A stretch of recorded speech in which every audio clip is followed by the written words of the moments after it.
여러분 잘 지내셨죠? 예. 오늘 찬양단 이렇게 앞에서 찬양하니까 얼마나 좋은지 모르겠습니다. 우리 이선영 권사님께서 암 수술 받고 이렇게 회복 중인데 모든 것이 은혜다 이렇게 찬양하시는 모습이 참 우리에게 도전이 되고 정말 모든 것이 은혜구나 하는 생각을 하게 됩니다. 여러분, 사도행전 13장은요 이제 땅끝 전도가 드디어 시작되는 부분에 왔습니다. 여러분, 사도행전에서 키절이 어디라고 했습니까? 사도행전을 여는 열쇠절이 되는 구절 어디죠? 기억나시죠? 다 아시면서 사도행전 1장 8절입니다. 사도행전 1장 8절 우리 함께 읽어봅시다. 시작. 오직 성령이 너희에게 임하시면 너희가 권능을 받고 예루살렘과 온 유대와 사마리아와 땅끝까지 이르러 내 증인이 되리라 하시니라. 내 증인이 되리라. 성령이 임하시면 권능이 너희에게 올 것이다. 그런 후에 예루살렘이 전도될 것이고 그 다음에 유대와 사마리아가 전도되고 너희는 그곳에 증인이 될 것이고 그 다음에 너희는 땅끝까지 내 증인이 될 것이다. 이렇게 말씀하고 있습니다. 여러분, 여기에서 동사를 잘 보시기 바랍니다. 되리라. 너희가 되라가 아닙니다. 되리라, 될 것이다. 기억하시기 바랍니다. 우리 2022년도 우리 함부르크 열린문교회 목표가 뭐죠?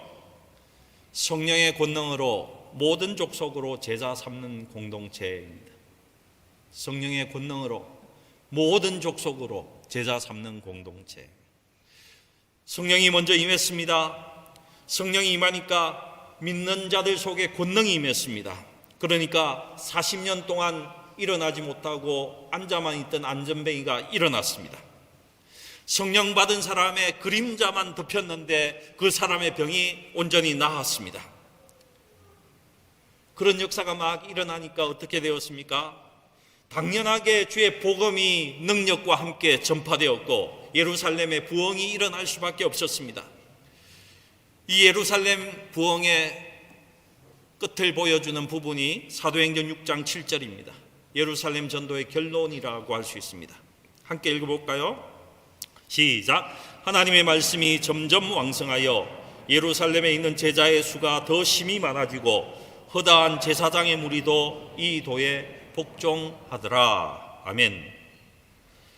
그 다음에 어디로 갔겠습니까? 유대와 사마리아 땅으로 갔습니다. 그런데 예루살렘 교회 성도들이 너무너무 좋았습니다.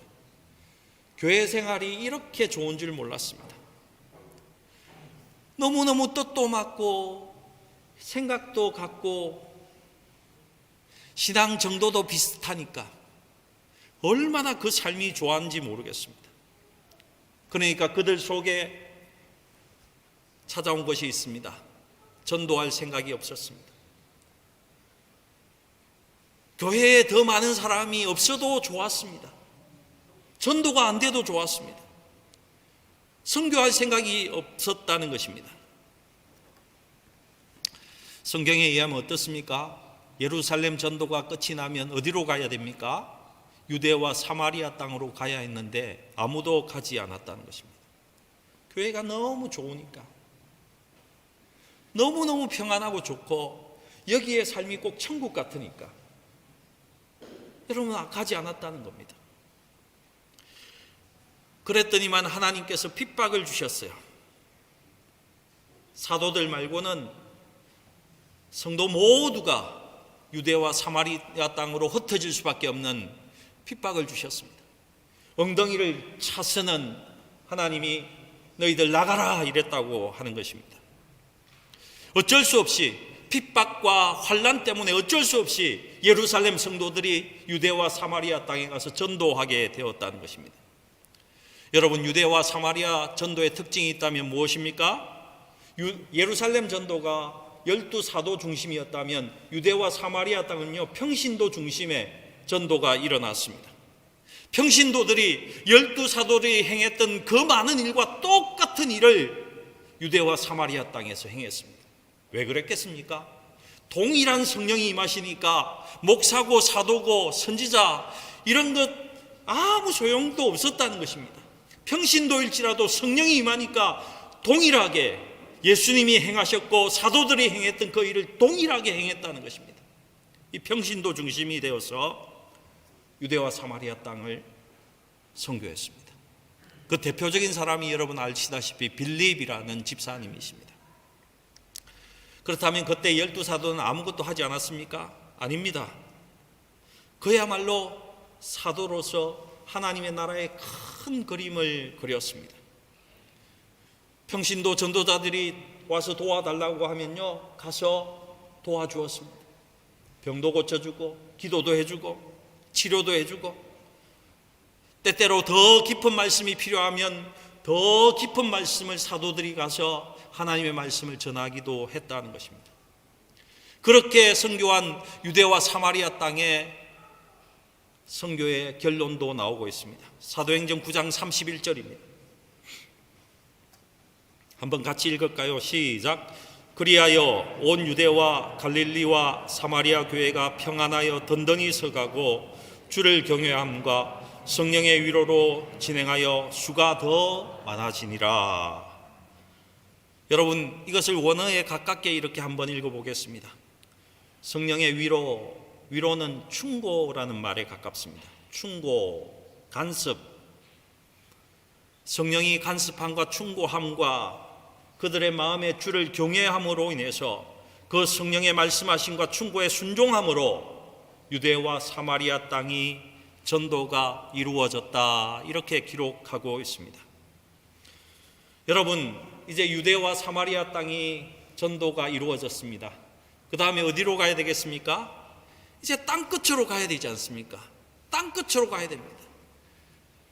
근데 예루살렘 교회 성도들이 땅끝으로 갔습니까? 가지 않았습니다.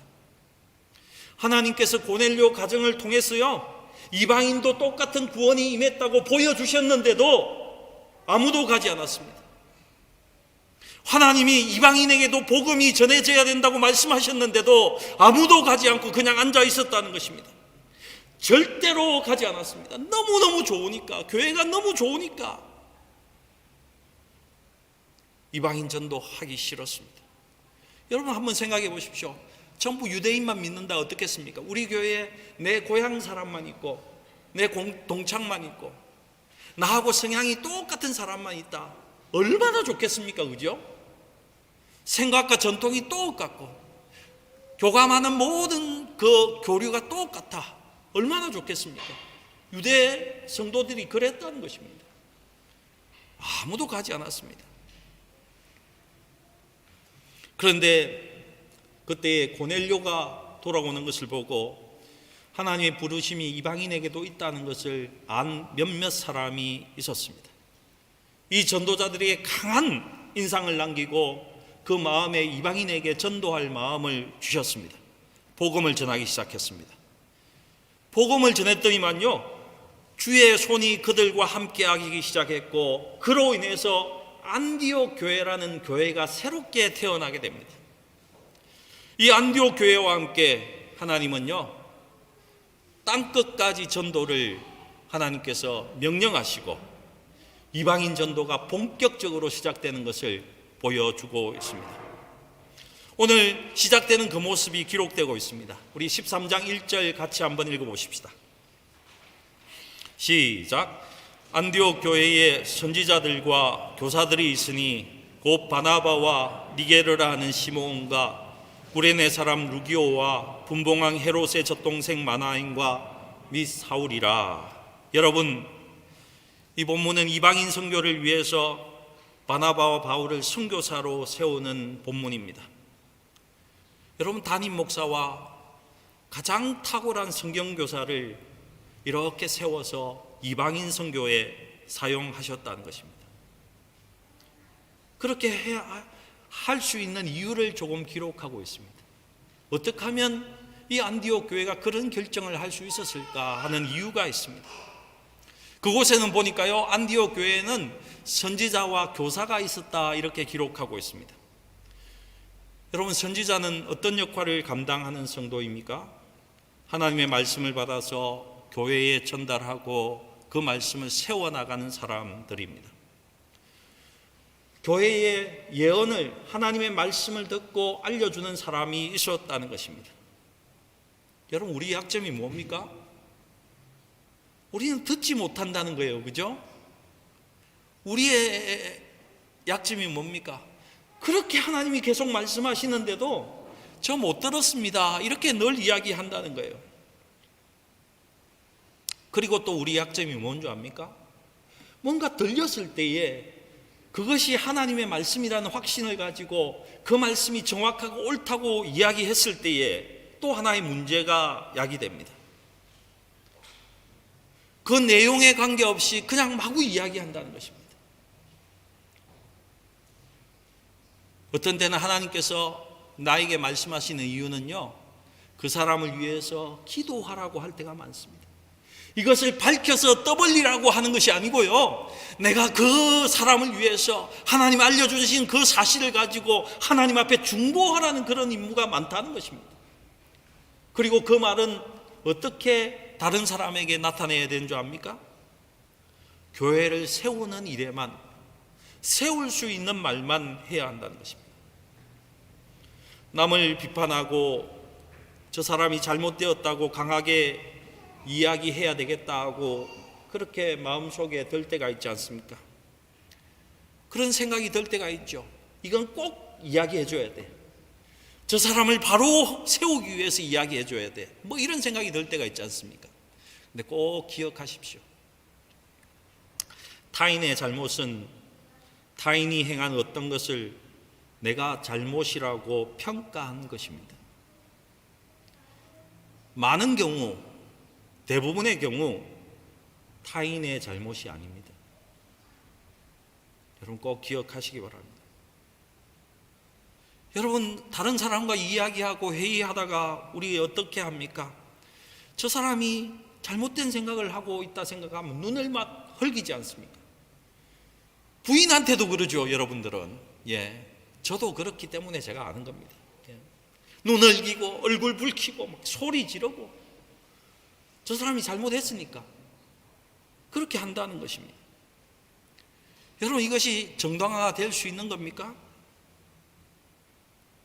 여러분, 특별히 교회 문제에 있어서 여러분 조심할 수 있기를 축복합니다.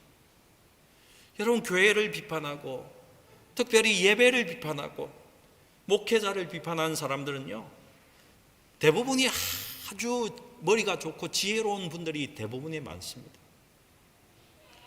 그분들은요, 보통 사람은 절대로 발견할 수 없는 부분을 캐치합니다. 아무도 발견할 수 없는 어떤 일을 끄집어내어서 아주 날카롭게 성도가 깜짝 놀랄 만큼 비판하고 목회자가 깜짝 놀랄 만큼 비난하고 뭐 이런 일을 하는 사람은 굉장히 지혜롭고 똑똑한 사람입니다. 여러분, 그런데 잘 생각해 보십시오. 저나 여러분이나 그런 경우가 있지 않겠습니까? 그죠? 교회가 달라졌습니까? 여러분의 말을 들은 그 사람이 달라졌습니까? 그렇지 않다는 것입니다. 여러분, 언제 달라지고 언제 바뀌는 줄 압니까? 평안할 때에, 하나님의 은혜가 가득 임할 때에 교회도 달라지고 가정도 달라지고 우리의 모임이 달라진다는 것입니다. 여러분, 꼭 마음에 두시기 바랍니다. 교회를 세우는 것이 먼저입니다. 은혜가 먼저입니다. 여러분, 저는 여러분 모두에게, 특별히 우리 교회 지도자들에게 하나님의 음성을 들을 수 있던, 비전을 볼 수 있던, 꿈을 꿀 수 있던, 생각으로 찾아오던 여러분 선지자의 은혜가 있기를 축복합니다. 여러분, 들으셔야 됩니다. 들으셔야. 거기에 더 나아가서 여러분 무엇을 듣든지 간에, 마음에 뭐가 생각나든지 간에 꼭 말씀하실 때는 이게 내 가정을 세우는 일인가, 우리 교회를 세우는 일인가, 우리 교회의 은혜가 되는 일인가? 이런 거 생각하시고 여러분 말씀하시라는 겁니다. 교회가 그래야 은혜가 늘 머물러 있습니다. 늘 머물러 있습니다. 고린도전서 14장 3절 우리 같이 읽어봅시다. 함께 읽겠습니다. 시작. 그러나 예언하는 자는 사람에게 말하여 덕을 세우며 권면하며 위로하는 것이요. 예언은요, 하나님이 말씀하셨으면 권면하고 위로하고 덕을 세울 때에만 여러분 예언하시기 바랍니다. 그분에게 말씀하실 수 있기를 축복합니다. 그 다음에 보니까 이 안디옥 교회에는 교사들이 있었습니다. 여러분, 이 교사는 성경교사입니다. 하나님의 말씀을 연구해서 이 연구한 말씀으로 교회를 세우는 사람들이 교사들입니다. 여러분, 우리 교회 안에도 저는 좋은 선지자들이 많이 나타나기를 축복합니다. 여러분 가운데 성경교사가 우죽순으로 일어나기를 축복합니다. 선지자와 교사뿐만이 아니라 교회에 주신 하나님이 세우신 하나님의 직임들, 사도와 목자와 선지자도 전도자도 많이 일어나기를 주님의 이름으로 축복합니다. 여러분, 이런 말을 꼭 들을 수 있기를 바랍니다. 야, 저분은 정말 사도적인 안목을 갖고 있는 분이야. 어떻게 저렇게 하나님의 안목으로 저렇게 우리의 방향을 제시해 줄 수 있어? 뭐 이런 사람들이 우리 교회 안에 많이 나타나야 한다는 것입니다. 특별히 저는 우리 교회 안에 목자적인 마음, 예수님의 그 따뜻한 심장을 가진 사람들, 따뜻한 마음을 가진 목자들이 많이 일어나기를 주님의 이름으로 축복합니다. 저는요, 사실 매일 아침마다 기도하는 것이 있습니다. 우리 장로님 세 분, 우리 안수 집사님들,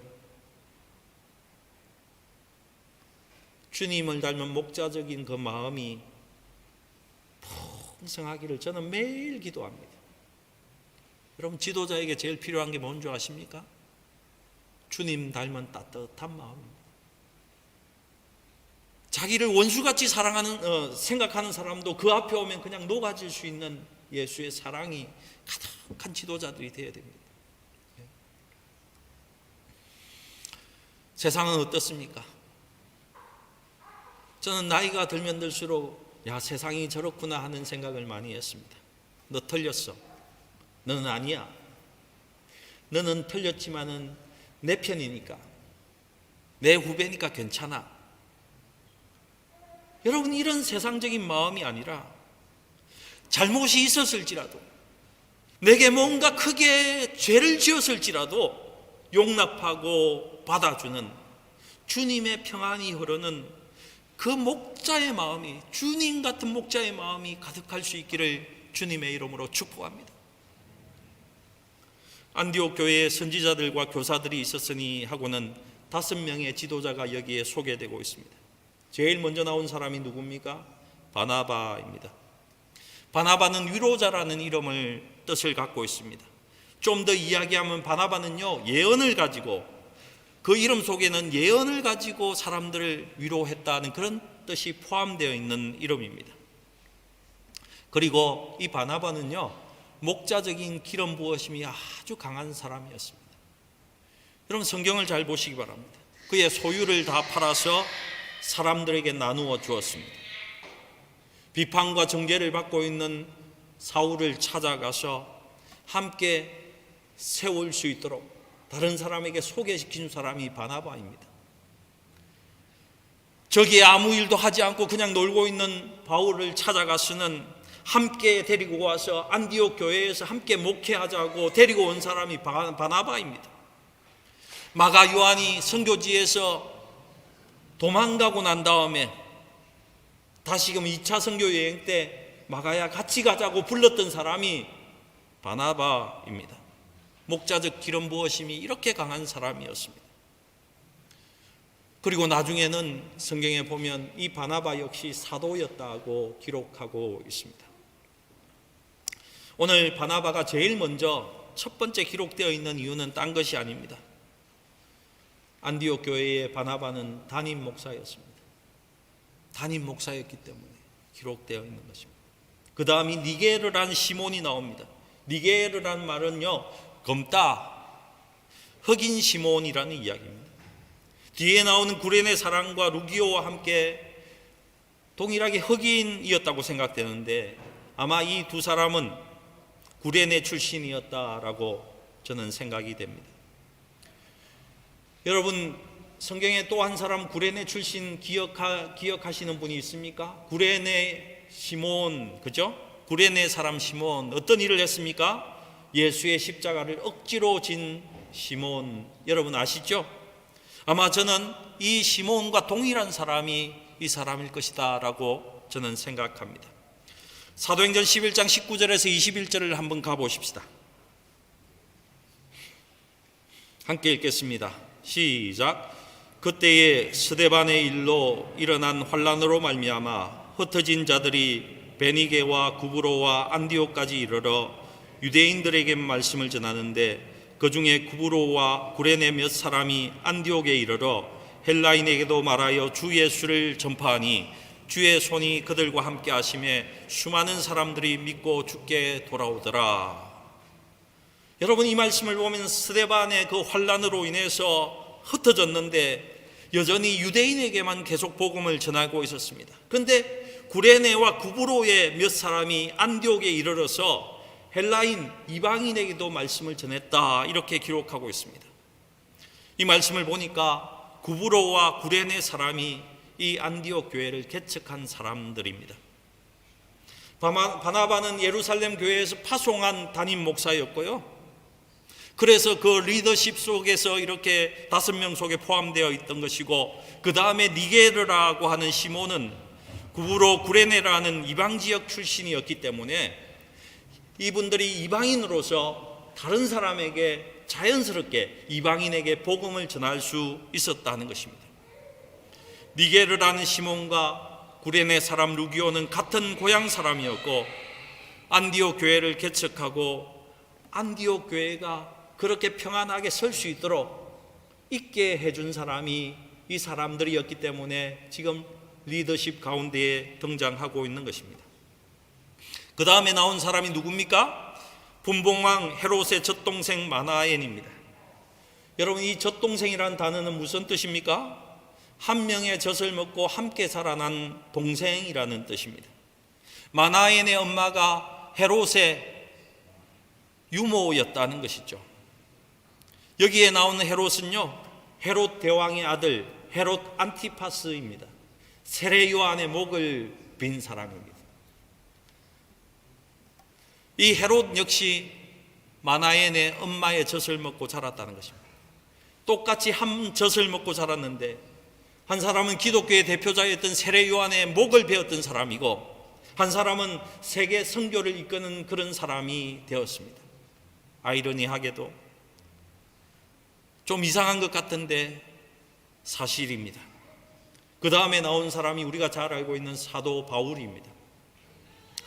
제가 생각할 때는 이 사울이요, 이 바울이 이 5명의 리더십 가운데 가장 먼저 나와야 될 사람이라고 생각합니다. 근데 이 사람은 그 4사람보다 예수를 더 늦게 믿었다는 것입니다. 상대적으로 예수를 상대적으로 늦게 믿었을 뿐만이 아니라 비시디아 안디옥에 있을 때에 사울이 그곳에 머물러 있을 때에 바나바가 찾아가서 데리고 와서 가장 늦게 안디옥 교회의 리더십으로 합류하게 되었기 때문에 바울의 이름을 가장 나중에 지금 기록하고 있는 것입니다.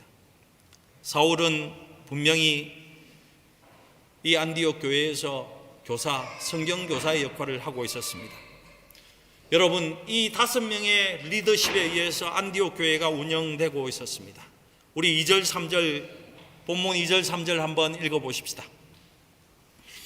함께 읽겠습니다. 시작. 주를 섬겨 금식할 때에 성령이 이르시되 내가 불러 시키는 일을 위하여 바나바와 사울을 따로 세우라 하시니 이에 금식하며 기도하고 2사람에게 안수하여 보내니라. 여러분, 예배하고 기도하고 금식할 때에 성령께서 말씀하셨습니다. 성령이 이르시되 성령이 이러시되, 여러분, 선교, 교회 일, 이건 사람의 프로젝트가 아닙니다. 여러분 꼭 기억하시기 바랍니다. 선교는 사람의 프로젝트가 아니라는 것입니다. 성령이 개입하셔서 행하시는 것이 선교라는 것입니다. 성령이 이러시되 내가 불러 시키는 일을 위해서 바나바와 바울을 따로 세우라. 성령이 말씀하십니다. 바나바와 바울을 구별해서 따로 세우라는 것이었습니다. 여러분, 이 말씀을 원래 본문에 가깝게 이렇게 이야기하면요, 이들을 원래 지도자로 세웠지만은 오늘을 보면 두 사람을 풀어서 놓아 다니게 하라는 명령을 하셨다는 것입니다. 이 둘을 너희 교회에 붙잡아 두지 말고 풀어놓아서 자유롭게 선교하며 돌아다니게 하라, 이렇게 말씀하셨다는 것입니다. 무엇을 위해서? 성령이 하나님이 시키는 일을 위해서 너희가 그렇게 하라고 하시는 것입니다. 구체적으로 어떤 일입니까? 전도하는 일이요, 선교하는 일이라는 것입니다. 여러분, 하나님께서 아브라함의 세 가지 약속을 주셨다고 하시지 않았습니까? 이것이, 이 세 가지 약속이 성경의 키라고 제가 여러 번 말씀드렸는데요, 본토 친척 아비집을 떠나면 내가 너에게 세 가지 복을 주겠다, 이렇게 말씀하시지 않았습니까? 첫 번째가 무슨 약속입니까? 큰 민족을 이루어 주겠다. 두 번째가 가나안 땅을 주겠다. 그리고 그 땅에 메시아 샬롬의 왕이, 평강의 왕이 오게 하겠다. 세 번째가 어떤 약속입니까? 이 평강의 왕 예수로 인해서 천하 만민이 복을 받는 대로 돌아오게 하겠다. 이 세 가지 약속을 주셨다는 것입니다. 근데 이미 첫 번째, 두 번째 약속은 이루어졌습니다. 지금은요, 세 번째 약속이 이루어지고 이루어져야 되는 때입니다. 이 약속을 이루기 위해서 예수가 지상사역을 감당하신 후에 이렇게 말씀하셨다는 것입니다. 너희는 모든 만민, 모든 족속으로 가서 복음을 전파해야 한다, 이렇게 말씀하셨다는 것입니다. 그것을 좀 더 상세하게 풀어놓은 것이 사도행전 1장 8절의 말씀이라는 것입니다. 다시 한번 읽어보십시다. 함께 읽겠습니다. 시작. 오직 성령이 너희에게 임하시면 너희가 권능을 받고 예루살렘과 온 유대와 사마리아와 땅끝까지 이르러 내 증인이 되리라 하시니라. 그냥 이방 땅에 모든 족속으로 너희가 가야 한다, 이렇게 말하지 않고 전략을 주셨습니다. 너희는 예루살렘에 머물러 있으라. 그리고 내가 허락하는 성령을 받을 때까지 머물러 있으라. 성령이 모든 것을 다 하게 된다, 이렇게 말씀하고 있다는 것입니다.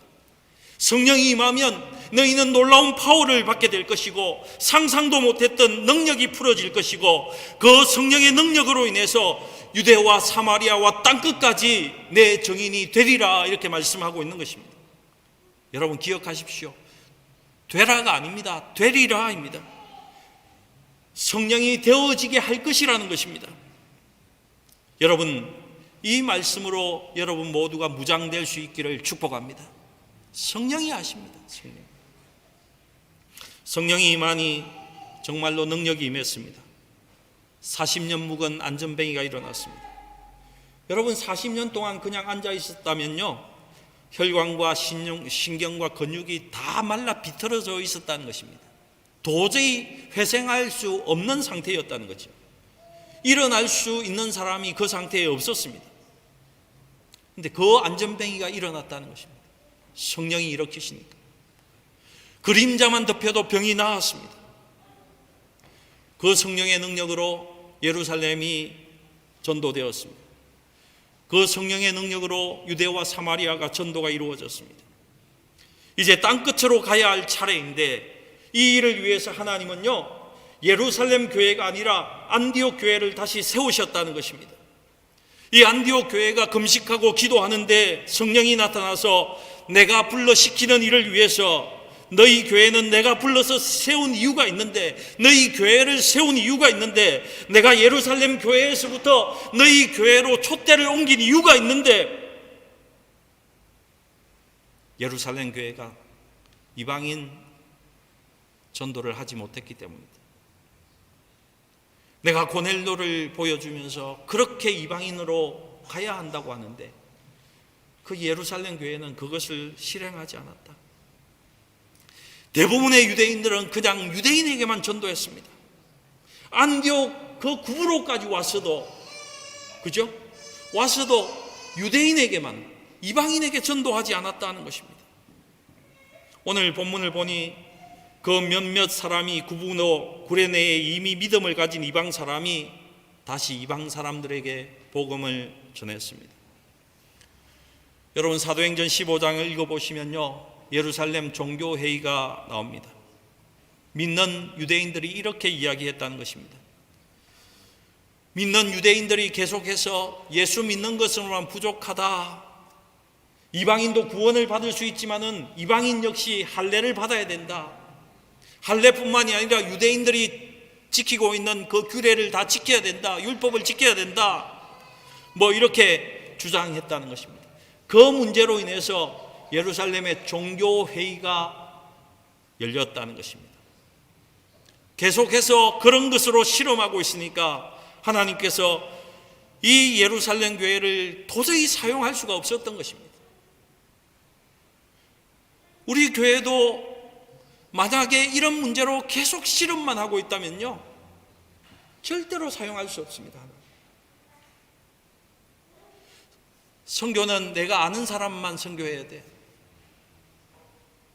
내가 모르는 사람은 선교하면 안 돼. 만약에 이런 마음으로 우리가 생각하고 있다면 누가 선교할 수 있겠습니까? 하나님이 그 사람 사용할 수 있겠습니까? 사용 못 하신다는 겁니다. 근데 이 생각과 이 사상이 절대로 바뀌지 않았다는 겁니다. 예수 믿는데도 말입니다. 예수 믿는데도 말입니다. 그런 관계로 하나님께서 안디옥 교회를 세우신 것입니다. 안디옥 교회를 향해서 성령이 너희 교회는 땅끝 전도 위해서, 땅끝까지 나아가는 그 선교를 위해서 내가 안디옥 교회를 세웠다, 이렇게 말씀하고 있습니다. 그 성령이 내가 불러서 시키는 일을 위해서 예배하고 금식하는데 바나바와 바울을 따로 세우라고 하는 것입니다. 여러분, 이 일은 사람의 프로젝트가 아닙니다. 여러분, 이 일은 교회의 프로젝트가 아닙니다. 여러분, 이렇게 땅끝으로 나가는 선교를 하게 되는 것은요, 하나님의 꿈이었고 하나님이 원하시는 하나님의 소원이었다는 것입니다. 성령의 프로젝트였다는 것입니다. 그러니까 하나님이, 성령이 이렇게 이야기하는 거죠. 내가 불러서 시키는 일을 너희는 하라. 이 일을 위해서 내가 바나바와 바울을 따로 세웠다는 것입니다. 여러분, 쉬운 일이었겠습니까? 쉬운 일이었겠습니까? 안디옥 교회에 얼마나 부담스러운 일이었겠습니까? 물론 교회의 주인은 하나님이십니다. 하지만 교회에는 사람들이 함께 모여 있기 때문에 어떻습니까? 사람들 생각도 해야 되잖아요. 근데 하나님이 떼어서 세웠다는 것입니다. 떼어서 세웠다.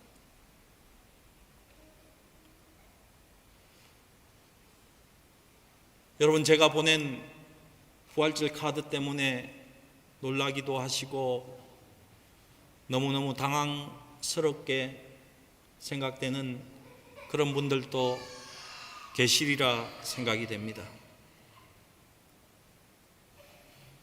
근데 여러분, 제가 충분히 이해는 못하지만은 여러분의 그 마음의 당황스러움과 황당함과 그것은 충분히 제가 함께 공감하려고 노력합니다.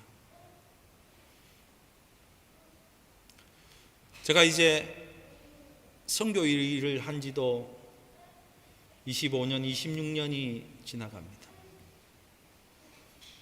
근데 제 인생을, 선교의 인생을 돌아보면요, 안식년마다 하나님이 다시금 콜링하시고 부른 일들이 계속되었습니다. 이상하게도 첫 번째 목회지도 너무너무 좋았습니다. 그때는 저희 아이들이 4명이었는데 조그만하고 교회에서 충분한 사례를 주어서 넉넉하게 살고 있던 때였습니다. 감사하면서. 영국이 좋잖아요. 교육하기 얼마나 좋은지 모릅니다.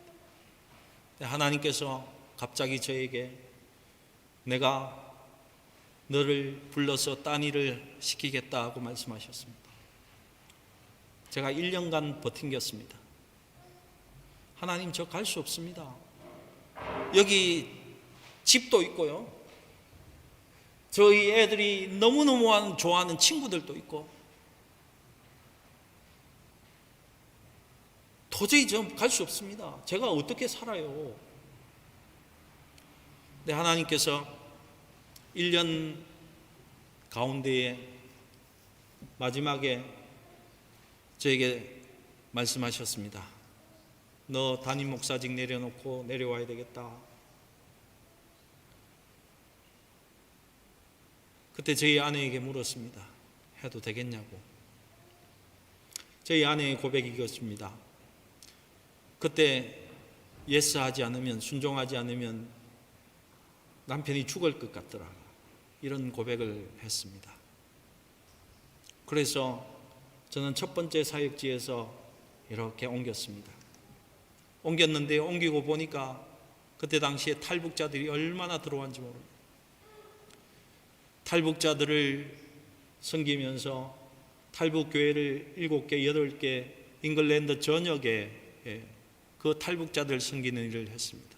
그러면서 북한 사역을 깊이 알게 되었고 중국에 있는, 지금도 돕고 있는 그 탈북자 자녀들을 계속 도와서 지금 이제 대학생이 다 되고 대학생이 졸업을 끝나고 졸업을 해서 좋은 직장에 많이 취직이 된 그런 아이들도 있습니다.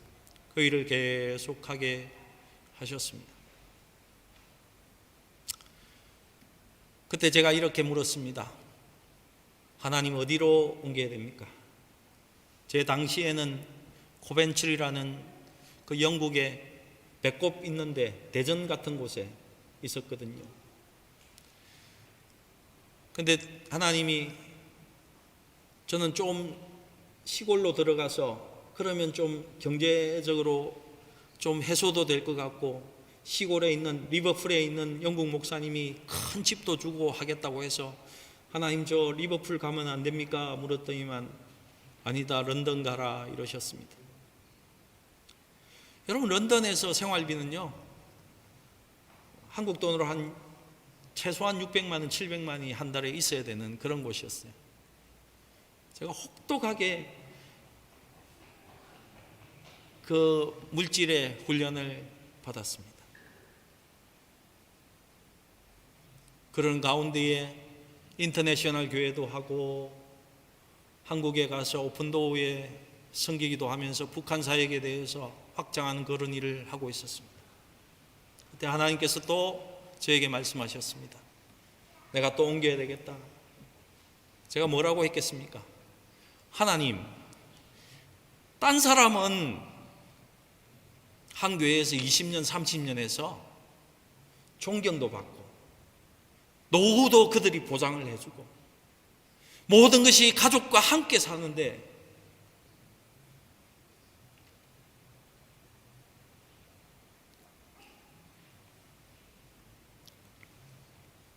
저 뭡니까?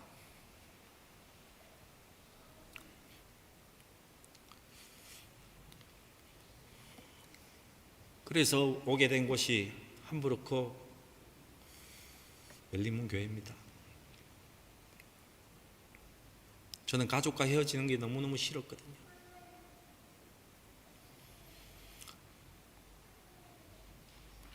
사람을 떼어내게 하는 일을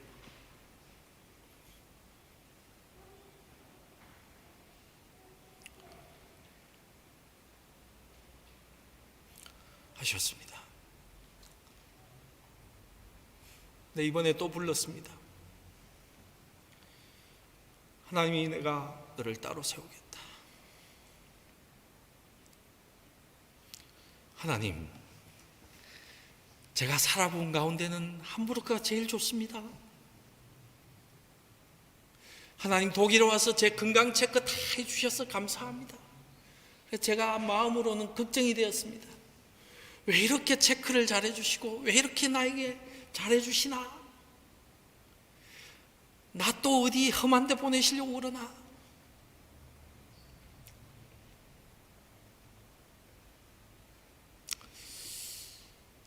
아니다 다들까? 내가 너 인도 보내야 되겠다, 이렇게 하셨어요.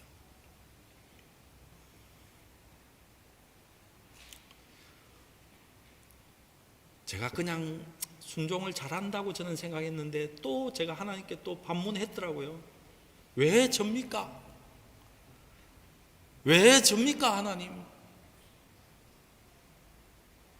그랬더니만 이렇게 대답하셨습니다. 야, 첫 번째는 너가 그래도 내가 가자고 하면 그냥 예 하고 그냥 순종을 잘하는 놈이라서 내가 그런다. 너 그러니까 내가 매일 옮겼잖아. 그리고 두 번째가 그랬습니다. 너는 그렇게 불평했지만은 너가 26년간 해왔던 사역 한번 돌아볼래? 너는 선교도 해봤고, 너는 교회에서 목회도 해봤고, 너는 어려운 사람들 도와도 줘봤고, 이 모든 것을 너가 다 해봐서 이 모든 것을 할 수 있는 사람이 인도에 꼭 필요했는데 너가 딱 맞는 것 같다. 저는 늘 불평했거든요. 제가 늘 불평하지 않겠습니까? 그죠? 하나님, 왜 자꾸 좀 한 군데 좀 붙어 있게 하시면 안 되냐고 늘 불평했거든요. 너무 힘들다고. 근데 하나님은 그 모든 가정을 하나님 사용하시고, 하나님이 또 그가 원하시는 곳에, 그가 기뻐하시는 곳으로 이렇게 데려가기로 작정하신 것 같습니다.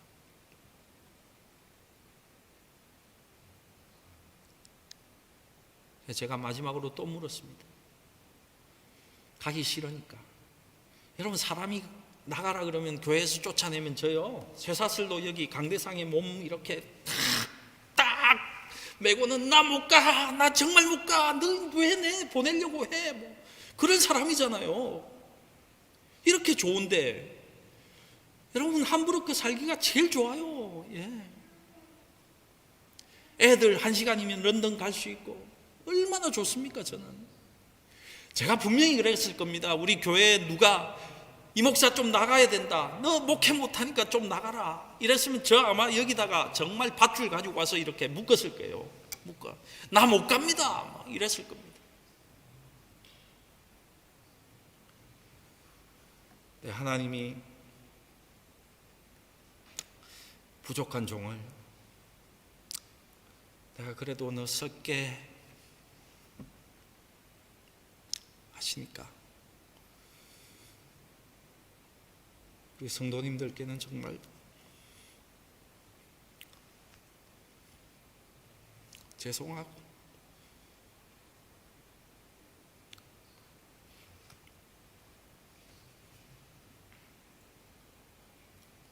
그렇지만 하나님께 순종하는 것이 여러분 제일 귀한 겁니다. 그 인생이 평안한 겁니다. 그래서 순종하기로 했습니다. 장로님들이 가지 말라고, 가면 안 된다고 그렇게 했는데 그냥 제가 하나님께 순종해야 된다고,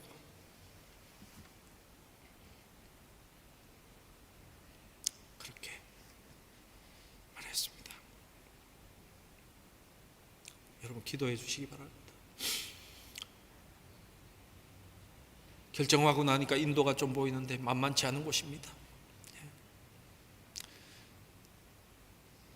그 어려운 곳에 왜 가냐고 이야기가 막 들려옵니다.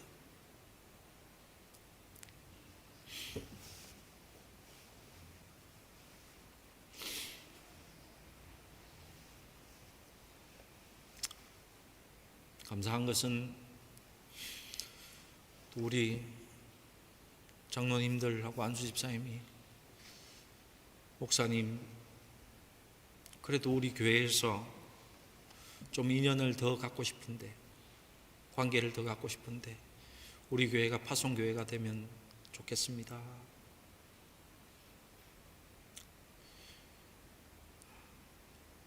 이런 제의를 해주셔서 얼마나 감사한지 모릅니다. 여러분, 하나님은 순종하는 사람을 쓰십니다.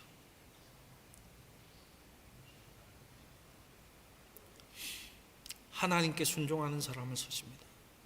여러분, 바나바가 누굽니까? 담임 목사잖아요. 사울은 누굽니까? 최고의 성경교사입니다. 히브리스까지 하면요, 신약 성경 13권을 쓴 사람이 바울입니다. 복음서보다 훨씬 더 그 내용의 깊이가 더 깊은 그런 내용이 많은 곳이 사도 바울의 서신서입니다. 성경 교사 중에 교사였다는 것입니다. 이 두 사람을 교회에서 뽑아서는 내가 서는 일에 마음껏 다니도록 그렇게 풀어놓으라고 하십니다. 그럼 누군들 붙들고 싶지 않겠습니까? 누군들 거기에 있고 싶지 않겠습니까? 꼭 붙잡고 싶고 꼭 있고 싶지요. 정신이 바른 성도라면, 그냥 정상적으로 생각하는 목사라면 그냥 있고 싶죠. 장기로 치면 차포대라고 하는데, 장기를 아주 잘 두는 사람도 어떡합니까? 너 차포대고 하자 그러면 어떡합니까? 너 정신 이상한 거 아니야? 돌지 않았어? 이렇게 이야기한다는 것입니다. 근데 안디옥 교회를 보십시오. 두말하지 않았습니다. 두말하지 않았습니다. 토시 하나 달지 않았습니다. 토시 하나 달지 않았습니다. 우리 3절 같이 한번 읽어보겠습니다. 본문 3절입니다. 함께 읽겠습니다. 시작. 이에 금식하며 기도하고 두 사람에게 안수하여 보내리라. 성령이 하시는 말씀을 받고 난 후에 다시 금식하고 기도했습니다. 하나님, 이 두 사람이 하나님의 선교를 잘 감당할 수 있도록 도와주십시오. 우리 교회의 담임 목사이고 최고의 성경교사이지만은 하나님의 말씀, 성령의 말씀에 순종해서 떼어놓습니다. 풀어다니게 하겠습니다. 이들이 하나님의 선교사역 잘 감당할 수 있도록, 땅끝까지 복음 전하는데 순종하고 잘 따라갈 수 있도록 해주십시오. 그렇게 금식하면서 기도했다는 겁니다. 금식하고 기도한 후에 그냥 두 사람 보내버렸어요. 쿨하게 보냈습니다. 여러분, 저는 이 본문이 안디옥 교회가 왜 처음으로 크리스찬, 그리스도인이라는 그 이름을 그 주위의 사람들에게 불려지게 되었는가 하는 대표적인 구절이라고 생각합니다. 사도행전 11장 26절을 한번 보십시다. 함께 읽겠습니다. 시작. 만남에 안디옥에 데리고 와서 둘이 교회에 1년간 모여 있어 큰 무리를 가르쳤고, 제자들이 안디옥에서 비로소 그리스도인이라 일컬음을 받게 되었더라. 안디옥 교회 성도들이, 여러분, 내가 예수 믿는 사람이야, 내가 예수 믿는 사람이야, 내가 예수의 종이야, 이렇게 말하지 않았다는 것입니다. 자기가 정언하지 않았다는 거예요. 유대도 아닌 하나님을 전혀 알지 못하는 이방 땅에 세워진 그 교회 사람들이 안디옥 교회였는데요, 그 안디옥 교회를 보고 세상의 사람들이, 교회 밖의 사람들이 그들을 가르쳐서 크리스찬, 그리스도인, 예수 믿는 사람, 예수의 종, 그리스도의 종, 예수의 군대라는 뜻으로 불렸다는 것입니다. 당시의 모든 사람은 황제를 쫓아갔습니다. 요즘의 모든 사람은 뭘 쫓아갑니까? 요즘 모든 사람은 만몬을 쫓아가지 않습니까? 돈을 다 쫓아가지 않아요. 돈을 다 쫓아갔습니다. 그런 세상에서 이 그리스도인이라 불리는 이 사람들은 황제를 쫓지 않고 물질을 쫓지 않고 그리스도를 따르는 사람이라 이렇게 불려졌다는 것입니다. 왜 그렇게 불려졌습니까? 이 사람들은 보니까 그리스도만, 예수만 따르는 사람이었다는 것입니다. 자기 원대로 하지 않고, 자기가 좋아하는 것대로 가지 않고, 자기가 바라고 자기의 꿈을 쫓아가지 않고, 오직 예수가 바라는 것, 하나님이 꿈꾸시는 것, 하나님께서 내게 말씀하시는 것, 성령이 내게 원하시는 것만 쫓아가는 사람이라고 해서 그들을 그리스도인, 크리스찬이라고 불렀다는 것입니다. 여러분, 그리스도인이라는 이름을 듣는다는 것은요, 내 뜻대로 하는 것이 아닙니다. 기억하시기 바랍니다. 성령이 원하시는 대로, 성령이 기뻐하시는 대로, 성령께서 꾸시는 꿈, 하나님이 꾸는 그 꿈을 향해서 쫓아가는 사람이 그리스도인입니다. 여러분, 제가 목회하면서 너무 전통을 따르지 맙시다. 너무 한쪽 신학을 따르지 맙시다. 그런 이야기를 한 번씩 했습니다. 뭐만 따라야 된다고요? 성경의 말씀만 따르시기 바랍니다.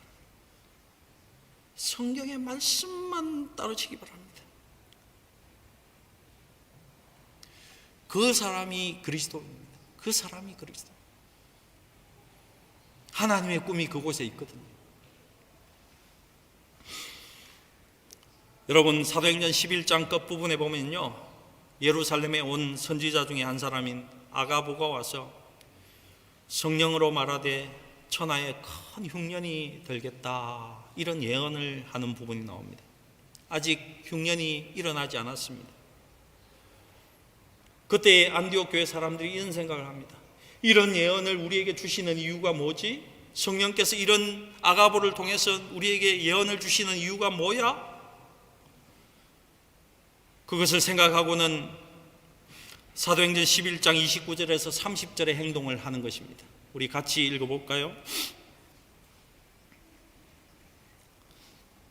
함께 읽겠습니다. 시작. 제자들이 각각 그 힘대로 유대에 사는 형제들에게 부조를 보내기로 작정하고 이를 실행하여 바나바와 사울의 손으로 장로들에게 보내니라. 성령이 주시는 그 예언의 말씀에 순종해서 그들이 힘 닿는 대로 헌금을 하고 예루살렘 교회를 돕는 그 일을 했다는 것입니다. 안디옥 교회는 예배하고 금식하는 가운데 담임 목사와 가장 탁월한 성경고사를 떼어서 풀어다니게 하고, 또 어떻습니까? 그 말씀이 떨어졌을 때에 토시 하나 달지 않고 그 말씀에 순종했고, 자기의 욕심을 채우지 않고 그냥 하나님의 뜻이 이루어지기를 기도하면서, 다시 금식하면서 바나바 바울을 선뜻 내어다 주고, 예언의 말씀이 그들에게 떨어졌을 때에 기도하면서 우리가 뭘 해야 될까 생각하면서 그 일을 직접 행했다는 것입니다. 이런 교회를 하나님 원하십니다. 말씀에 순종하는 거예요. 그렇게 순종하니까, 하나님의 말씀에 순종하고 성령의 말씀에 따르니까 어떻겠습니까? 예루살렘 교회에서 촛대를 안디옥 교회로 옮기셨다는 것입니다. 하나님께서 이 안디옥 교회를 세계 선교의 주축 교회로 사용하셨다는 겁니다. 왜요? 순종하니까. 자기의 욕심에 관계없이, 자기의 생각에 관계없이 하나님이 하신다는 것을 믿고 그냥 순종하니까 하나님이 그 교회를 선교의 주축교회로 사용하셨다는 것입니다. 하나님께 제가 물었습니다. 가기 싫으니까 열린문교회는 어떡하나요? 하나님, 제게 이렇게 말씀하셨습니다. 내 교회다, 넌 신경 꺼라, 이렇게 말씀하셨어요. 여러분은요, 하나님의 교회임에 자부심을 가지십시오. 하나님이 여러분을 세우실 것이고, 이 마지막 때에 하나님께서 여러분을 기름 부어서 하나님의 영광된 교회로 저는 세우실 줄로 믿습니다. 여러분, 자부심을 가지십시오. 하나님 앞에 정말 자부심을 가져도 좋은 교회입니다. 여러분은요, 안디옥 교회처럼 담임 목사를 선교사로 그냥 풀어놓아 다니게 할 수 있는 그런 교회라는 것입니다. 여러분은 하나님의 말씀에 순종해서 모든 것을 드릴 수 있는 교회라는 것을 입증했습니다. 이제 앞으로 여러분은 얼마나 귀하게 서실지 저는 알고 있습니다. 여러분의 교회는 별과 같이 빛날 것입니다. 우리의 교회는 하나님의 영광스러운 그 천국에서 하나님께서 높이시는 그 보좌가 예비된 교회입니다. 여러분, 자부심을 가지시고 교회를 세우시고 교회를 위해서 일하시기 바랍니다.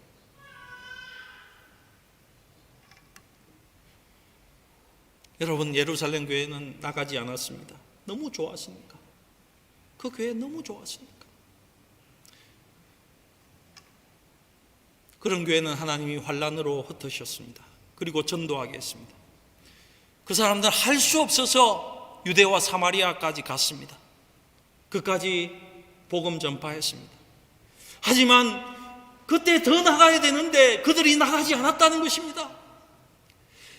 주님이 엉덩이를 찾는데도, 이제는 고난이 왔는데도 그들이 나가지 않았습니다. 여러분, 그런 교회 하나님 사용할 수 있겠습니까? 아무리 하나님이 사용하고 싶어도 순종하지 않는 교회, 순종하지 않는 사람은 하나님은 절대 사용하지 않습니다. 아니요, 사용하지 않는 것이 아니라 사용할 수가 없습니다.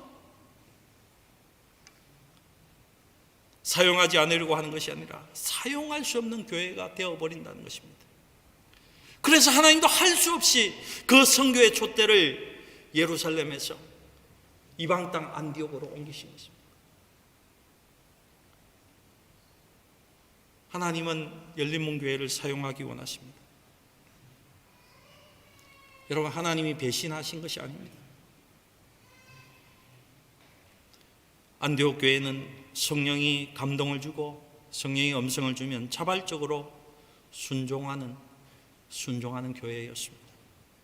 어떻게 하나님이 이런 교회를 사용하지 않겠습니까? 어떻게 하나님이 그런 순종하는 사람을 사용하지 않겠습니까? 세계 선교의 중심으로 하나님이 들어 사용하시는 것입니다. 여러분, 축복합니다. 우리 함부르크 열린문교회, 안디옥 교회 같은 교회가 될 수 있기를 축복합니다. 하나님의 성령의 음성에 민감한 교회가 되기를 축복합니다. 말씀이 들리면 순종하는 교회가 될 수 있기를 주님의 이름으로 축복합니다. 하늘의 영광스러운 그 교회의 축복을 영원토록 받으시는 하나님의 교회, 하나님의 성도가 되기를 예수 이름으로 축복합니다. 기도하겠습니다. 전능하신 하나님, 감사합니다. 주께서 우리를 사용하시고 인도해 주셔서 감사합니다. 부족한 종도 사용해 주시고 이 아름다운 교회도 하나님께 순종함으로 사용하게 하시니 감사합니다. 하나님, 영광 받아 주시옵소서. 또 그 마음에 하나님 안타까움이 있고, 하나님 그 마음에 너무너무 답답함이 있고, 그 마음에 평안이 없는 성도들을 찾아가 주시고 하나님 만져주시고 위로하여 주셔서 하나님의 꿈을 보게 하시고 하나님의 평강과 위로가 임하여 주시옵소서. 하나님께 감사드리며 우리 구주 예수님의 이름으로 기도드리옵나이다. 아멘.